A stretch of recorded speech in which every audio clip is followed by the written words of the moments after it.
I'm Gray Wilder, a undergraduate student but aspiring wildlife biologist, and I was looking through some old videos of mine when I was working as an intern for a zoo, and I realized that I could kind of repackage some of the videos into a vlog.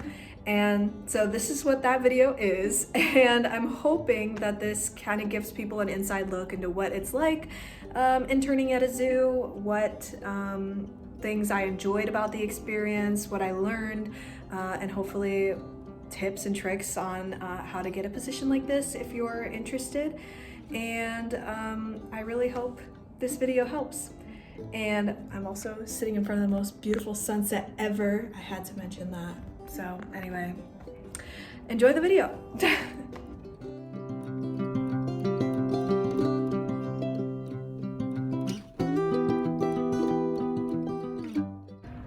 I'm at my shift right now, working on these ledges, like 12 feet in the air. And look who's with me. Little buddy. Little condor buddy. What's up, dude? What's up? Making Tootsie Roll snacks for the wolves with fish and a select meatball customized for the wolves. This is crazy. Can't believe I get to do this. Wow. Almost every shift in the morning, I'll be doing enrichment prep. And this is their folder for enrichment calendars. And then schedule my ideas for enrichment that day. And this is the kitchen, by the way.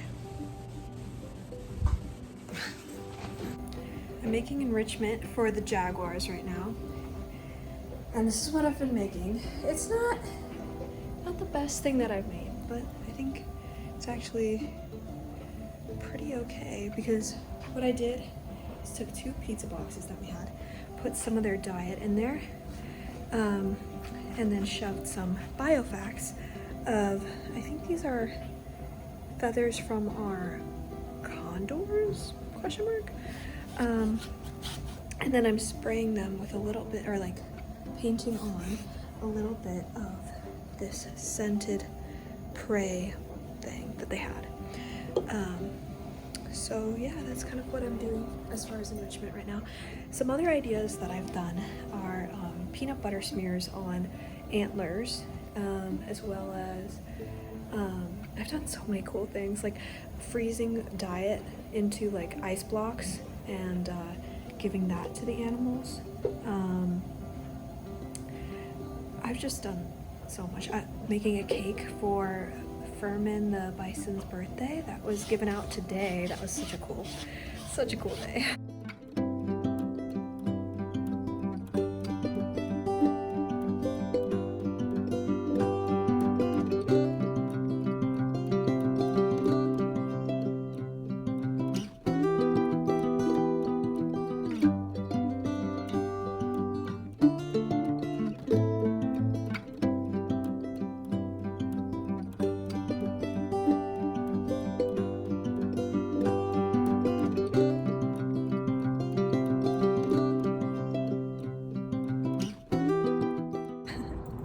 I'm at the zoo right now and just watching wolves today. There he is. I can't zoom in, but you can see him hopefully.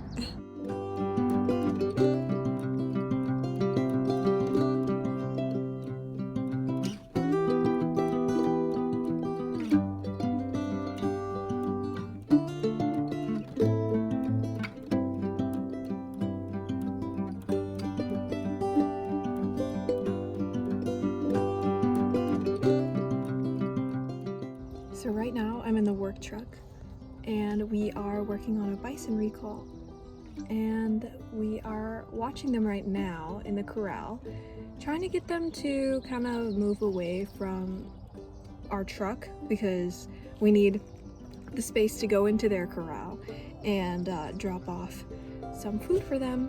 And so I'm just waiting here while the keepers are doing their thing. And I thought it'd be a good chance to kind of update about how I'm feeling about this whole experience and what it's like being an intern here. And I I'm sitting here and I'm like in a huge truck with hay, and I can literally see bison like right there, and it's just the most incredible experience.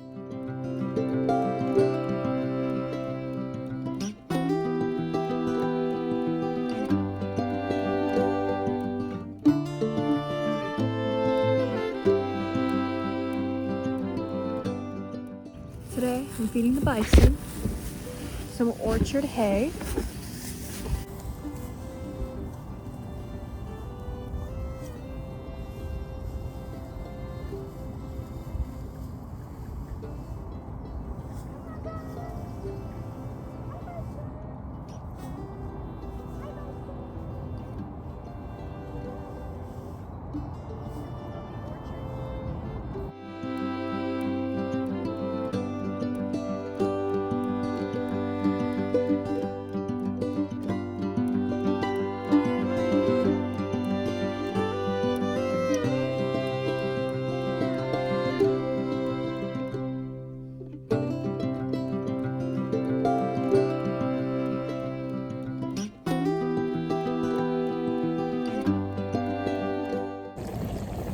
So right now I am waiting on the radio for my mentor to call me and tell me that I need to do a recall.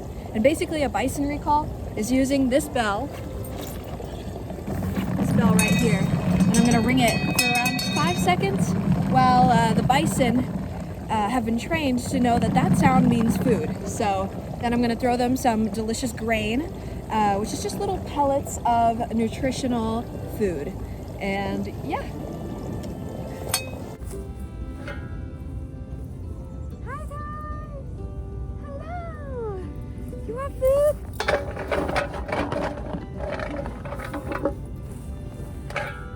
Here we go!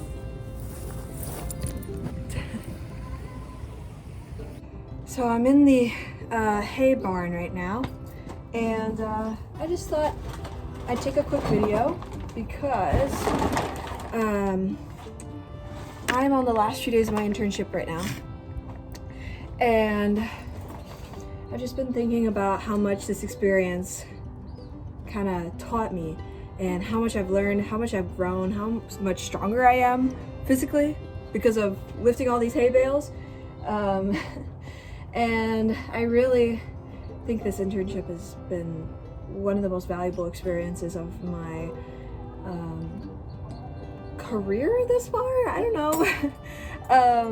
And I've learned so much. I've worked with bison, jaguars, gray wolves, condors, eagles, hawks, mountain lions, bears, literally the coolest animals I've been able to work with in the California Trail section. And I'm just so incredibly grateful for this opportunity. And now that it's coming to an end, I wish I could go longer and make it, you know, last longer. And because this experience has just been so amazing. I mean, I keep saying that, but I'm like trying to think of like everything that makes it amazing, and it's just so much. Like the people that I work with, amazing. They care for these animals so much. Like they are so passionate about what they do. They're so talented, they're so strong, and they're so friendly too. Like as an intern, I felt so welcomed, and they taught me how to do everything with such amazing teaching ability and communication skills, and I just had such a good time with this crew on this section. And being able to have opportunities like training sessions, I got to watch and even participate in some of them. I got to go into pretty much all of the enclosures and put out enrichment. Enrichment is another whole thing in general. Like I feel like that's something that I've videoed a lot because it's one of my favorite things about this internship is that I get to think of enrichment ideas and build them, see them go out, see the animals interact with them and do the behaviors that I was really hoping they would do and exhibit natural behaviors, and just feel really good inside about like everything that I'm doing here. And I just really appreciate everything that I've been able to do here. And this internship is just an amazing program that I would do again if I could, and I hope that I can one day. But yeah, it's a little quick reflection on how I feel about this internship, and I'm sure I'll have way more to say later, but yeah, I'm gonna miss this.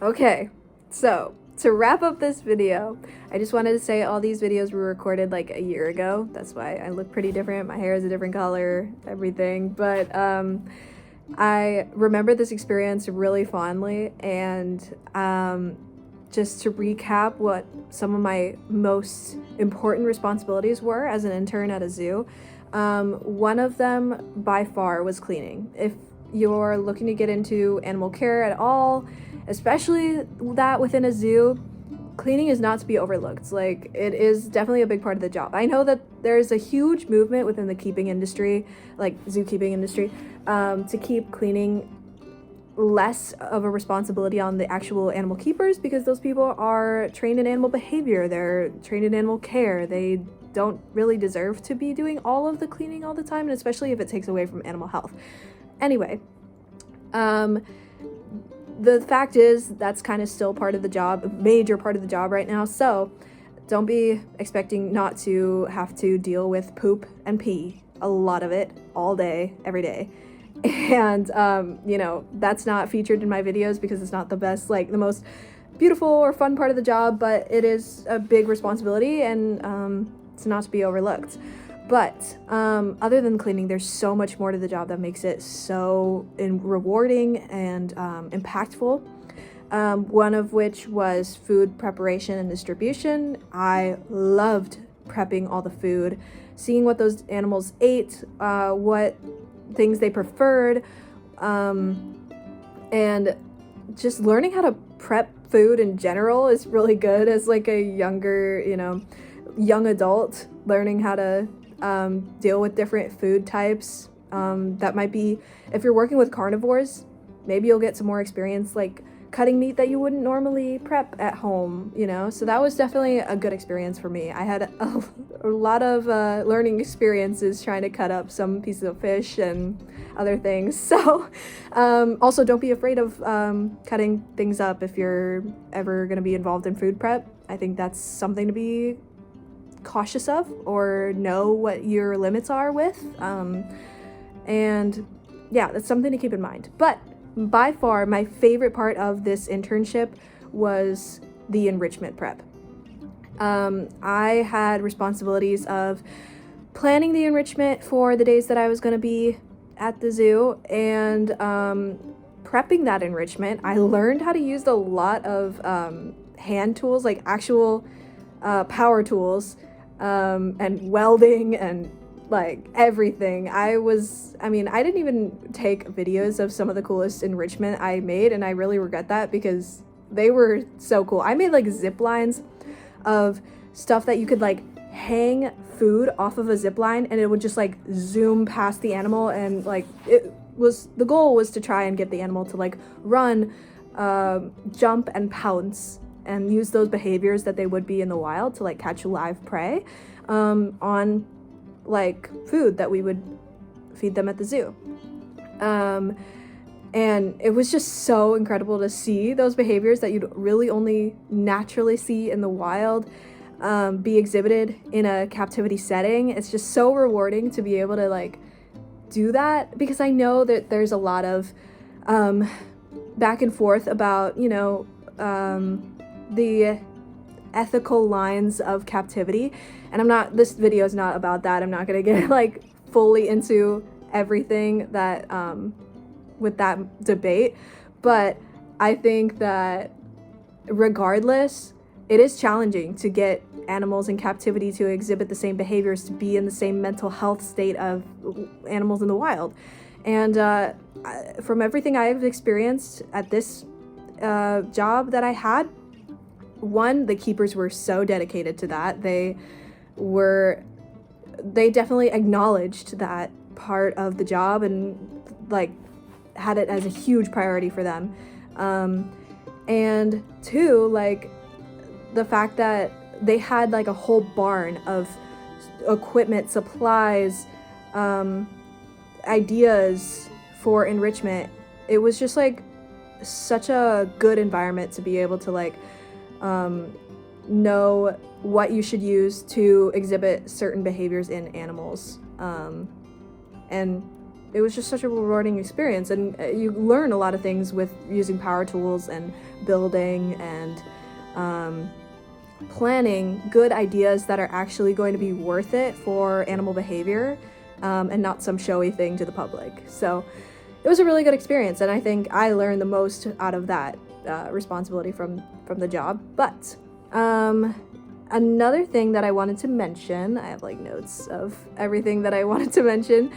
I wanted to say that the people I worked with, again, I've mentioned this so many times, but people I worked with are so educated on everything related to animal behavior. They had like a little library in the office with like lots of animal behavior books and lots of things. It was just like, you could clearly tell that these people are educated, they care, their biggest priority was the animals, and I feel like some people don't realize that side of zookeeping. Like that is the main priority. Like if an animal is stressed or it has some sort of mental health concern, we would like immediately try and step away. We would try not to be seen by the animals. We would try and like limit visitor activity around those areas. I just saw such a different side to a zoo when you're like on the back end and realizing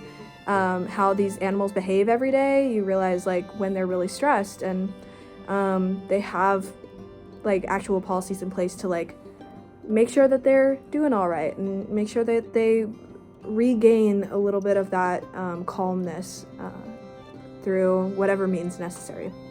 So last point, I just wanted to say, for anyone who's trying to become an intern at a zoo, like, or a associate keeper or something like that, or anything related to animal care, I just wanted to emphasize the power of doing your research. Make sure that the institution that you're going to be trying to work for, it has good values, and on top of that, trying to find stuff in your local area can be hard, but if you do your research and you really try and find any way possible that you can get yourself there, show up, I would try it, because this opportunity was kind of far and I don't have a car right now. I'm in college, and that was kind of an issue, but you learn to adapt, you find other ways to get transport or whatever you need, and when it's something you really want, I think you can find a way somehow. And the light just went off, but I just wanted to mention that. And if there's no like formal application process for something that you, or an organization that you're really interested in your local area, the power of a cold email is insane. Like, I've gotten most of like my experiences, and I've worked at rescues, shelters, sanctuaries, a zoo, a vet clinic. Most of those opportunities were a cold email saying, "Hi, I'm really interested in what you guys are doing. Can you let me help out for a little bit?" Some of those opportunities were paid, some of them were unpaid. A lot of animal opportunities are unfortunately unpaid, but you can find a few shining stars in there. So yeah, I just wanted to emphasize the power of a nicely worded cold email to whoever seems like a good person to work with in the organization. So definitely wanted to mention that. But I hope you guys enjoyed this video. I hope it was helpful. I think it shows such a beautiful side to caring for animals who have lived in captivity for generations. I just thought it was a beautiful experience for someone trying to go into animal care. I learned so much about animal behavior, animal communication, and all sides of animal care training for medical practices, mosquito care even. Like the most random things you'll never think you'll learn on the job. So I recommend definitely trying your best to find something within animal care in your area, and it just so happened that I got very lucky, but definitely try it out. You never know what you're gonna find at first, and it'll only go up from there. So yeah, I hope you enjoyed.